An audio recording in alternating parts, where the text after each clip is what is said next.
Sir finally आज की जो ये वीडियो होने वाली है बहुत इंटरेस्टिंग होने वाली है, क्योंकि यहाँ पर हम मल्टीपल चीज़ों को कवर करने वाले हैं, मल्टीपल पॉइंट्स को कवर करने वाले हैं। अगर आप मंडे और फ्राइडे को मार्केट देखें तो बहुत अच्छा रहा है, लेकिन अगर उसके अगेंस्ट में अगर थर्सडे की बात की जाए यानी कल के डेट में बात की जाए तो मार्केट में गिरावट होने लगी थी। ऐसा क्या हुआ था? और आपको मैं बताऊँ कि बहुत कम टाइम में बहुत अच्छी खासी गिरावट हो गई थी। लगभग आपको 10 से 15 मिनट के अंदर अंदर बहुत अच्छी खासी गिरावट हो गई थी। आखिर वो 10 से 15 मिनट के अंदर ऐसा क्या हो गया था जिसकी वजह से इतनी अच्छी खासी गिरावट, निफ्टी 1.5% तक ही गिर गया था? उसको लेकर बहुत सारी बातें हो रही है। उसके अलावा देखिए आईटी सेक्टर बहुत ज़्यादा गिरा, 2-2.5% तक के आईटी सेक्टर इसके आसपास या इससे ऊपर गिर गया। तो ये भी सोचने वाली बात है कि भाई आईटी का रिलेशन डायरेक्ट यूएस से है, लेकिन यूएस की तो जीडीपी वगैरह जो ग्रोथ आई है वो भी मैं आपको बताने वाला हूँ। तो ठीक है, सारी चीज़ें अपनी जगह पे संतुलन में है, लेकिन भाई उसके बावजूद भी ये गिरावट क्यों और आगे क्या हो सकता है? क्या आज भी मार्केट में लास्ट टाइम पे ऐसा होगा या फिर आने वाला टाइम में ऐसा होगा? अगर होगा तो क्या करना चाहिए, नहीं होगा तो क्यों नहीं होगा? इन तमाम तरह मुद्दों पर और इसके अलावा एक और भी बहुत ही बेस्ट चीज़ मैं आपको बताने वाला हूं जो आपके लिए सरप्राइजिंग हो सकता है, या फिर ये कह लीजिए कि बस ये हमारी कोशिश रहती कि आपको सहूलत जहां से जहां तक हो सके मैं आपको दे सकूं। और आपको मैं सिखाने पे ज़्यादा फोकस करता हूं कि आप दूसरे के ऊपर डिपेंडेंट न रहें, आप अपना फिनेंशियल एडवाइज़र खुद बन सके। तो वीडियो बहुत इंटरेस्टिंग होगी। सर लाइक करके शेयर कर दीजिए, चैनल को सब्सक्राइब नहीं किया है तो चैनल को ज़रूर सब्सक्राइब कर लीजिए। इस तरह के इंटरेस्टिंग कंटेंट मैं आपके लिए लेकर आता रहता हूँ। वीडियो को एडवांस में एक लाइक करके शेयर ज़रूर कर दीजिए। देखिए सर, सबसे पहले अगर हम बात करें कि भाई कल के डेट में निफ्टी में इतनी भारी गिरावट क्यों, देखिए यहाँ पर जो बातें हो रही है वो 2-3 तरह की बातें हो रही है रीज़न के रूप में। सबसे पहली बात रशिया और यूक्रेन का जो वार है उसको लेकर हो रही है। खैर हम उस पर बात नहीं कर रहे हैं, जो बातें हो रही वो मैं आपको शॉर्टकट में बता देता हूँ, समझ रहे हैं ना। दूसरी जो बात है वो एफआईआईज की सेलिंग को लेकर भी हो रही है। अब एफआईआईज की सेलिंग हो रही है या नहीं हो रही है उसको लेकर भी हम आएंगे। बात रही रशिया और यूक्रेन की, तो देखिए क्या रीज़न इम्पोर्टेंट है मुझे नहीं मालूम, लेकिन मुझे लगता है कि इंडियन मार्केट के ही अंदर एक रीज़न था कल के डेट में जो कि बहुत ही इंपॉर्टेंट था, बहुत ही ज़्यादा इंपॉर्टेंट था। और वो क्या था पता है आपको? कल निफ्टी की एक्सपायरी थी और कई हफ्तों से ये देखा जा रहा है, कई महीनों से बल्कि ये देखा जा रहा है कि निफ्टी की जब एक्सपायरी होती है तो उसको लेकर चर्चे होने, उसकी बातें करनी लोग भूल जाते हैं। लेकिन निफ्टी की कल एक्सपायरी थी और ये सबसे मेन रीज़न था जिसकी वजह से कल के डेट में गिरावट हुई थी। अब आते भाई अमेरिका के डेटा के ऊपर, या उससे पहले एक चीज़ और भी मैं बता दूँ। देखिए एफआईआईज की सेलिंग को लेकर बहुत ज़्यादा अभी कन्फ्यूज़न बना हुआ है, बहुत ज़्यादा। तो ये चीज़ें आपको खुद पता होना चाहिए। कोई भी आपको बोल देता है कि भाई एफआईआईज की सेलिंग हुई, एफआईआई की ख़रीदारी हुई जिसकी वजह से मार्केट उठा या जिसकी वजह से मार्केट गिरा। क्यों ऐसा ना हो कि आप खुद इन चीज़ों को चेक कर सकें? आपको एक ऐसे वेबसाइट के बारे में कल मैं आपको बताने वाला हूँ जहाँ पर आप फ्री में, बिल्कुल फ्री में, वहाँ पर कोई भी पेड पैसे वगैरह आपको देने की ज़रूरत नहीं है।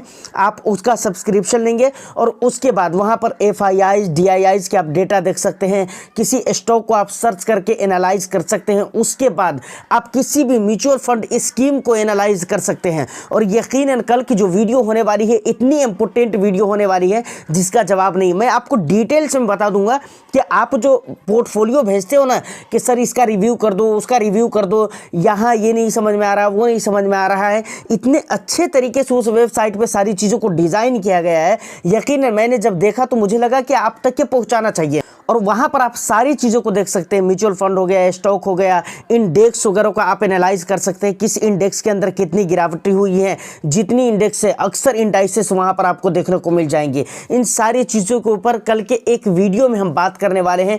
यकीन माने बहुत इंपॉर्टेंट वीडियो होने वाली है, तो उस वीडियो को देखना मत भूलिएगा। अब दूसरी जो इंपॉर्टेंट बात आती है वो ये आती है कि आईटी सेक्टर के अंदर गिरावट हो रही है। तो ये थोड़ी समझ में आने वाली बात नहीं लग रही है, क्योंकि अभी यूएस का जो जीडीपी डेटा आया है वो 2.8 आया है। कितना आया है?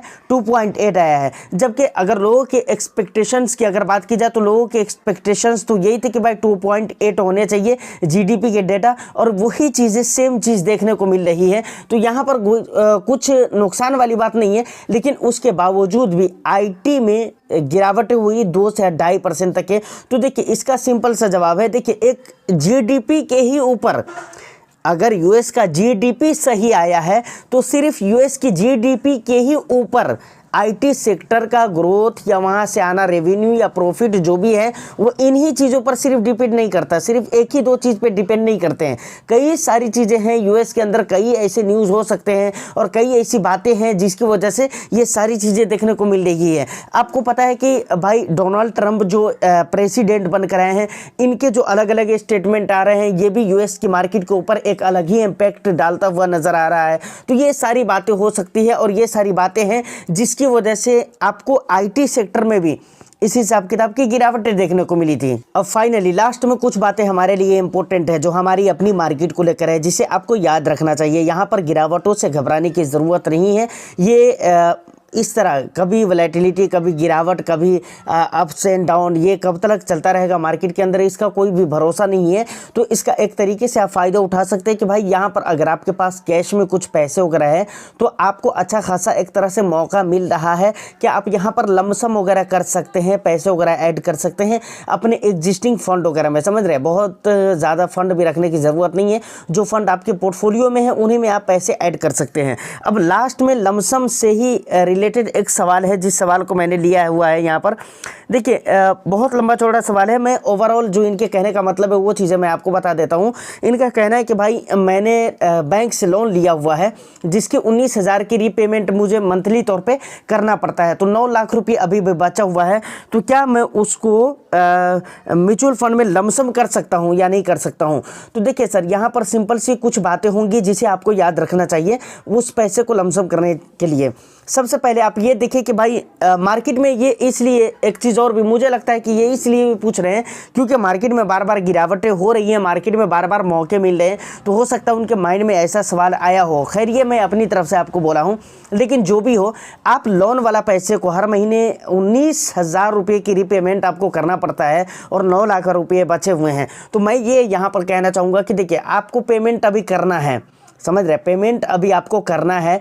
अगर आपकी दूसरी इनकम है, अगर आपको लगता है कि लोन का रीपेमेंट मैं कहीं और जगह से, दूसरी जगह से कर दूंगा, इस चीज़ को लेकर बिल्कुल आपके पास श्योरिटी है, श्योर है आप इसको लेकर, तो बिल्कुल उन 9 लाख रुपये को आप लमसम कर सकते हैं। करना कैसे है इसके ऊपर भी मैं आता हूँ, समझ रहे हैं ना। लेकिन अगर आपको लगता है कि नहीं भाई वो 9 लाख रुपये है, उसी में से मुझे मंथली तौर पर 19,000 रुपये निकाल कर मुझे रीपेमेंट करना पड़ेगा, तो ऐसे में आप म्यूचुअल फंड के अंदर डालेंगे, फिर उन्हें बार बार आप निकालेंगे 19,000 करके, तो मुझे लगता है कि कोई इतना बेनिफिट आपको नहीं होगा, बल्कि मुझे लगता है नुकसान होने के ज़्यादा चांसेस है, समझ रहे हैं।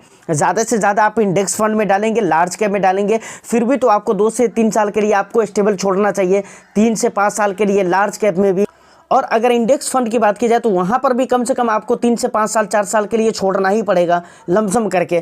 तो हर महीने आप अगर निकालेंगे तो आपको बेनिफिट तो नहीं होगा, हाँ नुकसान होने के चांसेस ज़्यादा होंगे, समझ रहे हैं। तो इसलिए आपको ऐसा नहीं करना चाहिए। हाँ आपको लगता है कि भाई अगर आपका सोर्स ऑफ इनकम है जहाँ से आपकी आमदनी आ सकती है या कहीं दूसरी तीसरी जगह से आप लोन का रीपेमेंट करेंगे तो वो 9 लाख रुपये को आप लमसम कर सकते हैं। अब करना कैसे है, देखिए आप देख रहे हैं कि मार्केट में अप्स एंड डाउन का जो माहौल बना हुआ है वो लगातार कंटिन्यू चल ही रहा है।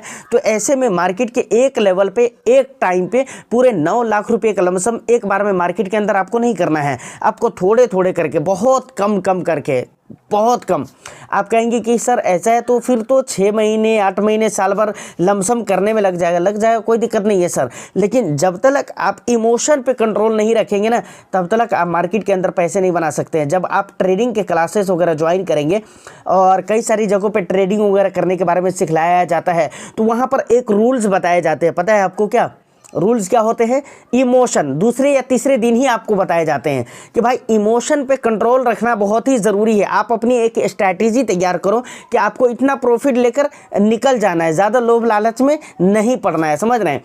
तो इमोशन पे कंट्रोल होना बहुत ही ज़रूरी है और यही बातें मैं यहाँ पर भी कह रहा हूँ म्यूचुअल फंड के अंदर भी कि भाई मार्केट की जो हालत है वो आपके सामने है, वो आप देख रहे हैं, ऐसा नहीं कि मैं कुछ भी बोल रहा हूँ और आपसे छुपी हुई है।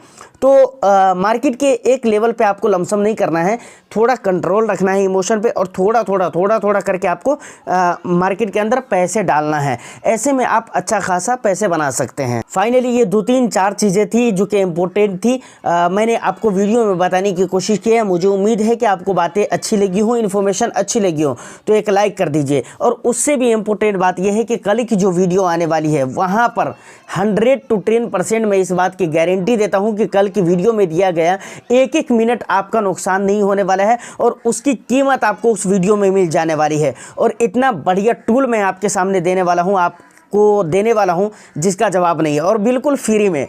समझ रहे हैं, हम यहाँ पर पैसों की बात नहीं करते हैं, हम यहाँ पर पैसे लेने देने की बात नहीं करते हैं। जो भी हम काम अभी तक कर रहे हैं फ्री में ही कर रहे हैं और फ्री में ही कल की चीज़ भी मैं आपको देने वाला हूँ। तो वीडियो को लाइक करके शेयर कर दीजिए। चैनल को सब्सक्राइब नहीं किया तो चैनल को जल्दी सब्सक्राइब कर लीजिए, क्योंकि कोई अपडेट आपसे मिस ना हो जाए या कोई इन्फॉर्मेशन आपसे छूट ना जाए। फिर मैं मिलता हूँ किसी नेक्स्ट एंड इंटरेस्टिंग वीडियो में। जब तक के लिए all the best. Thank you for watching.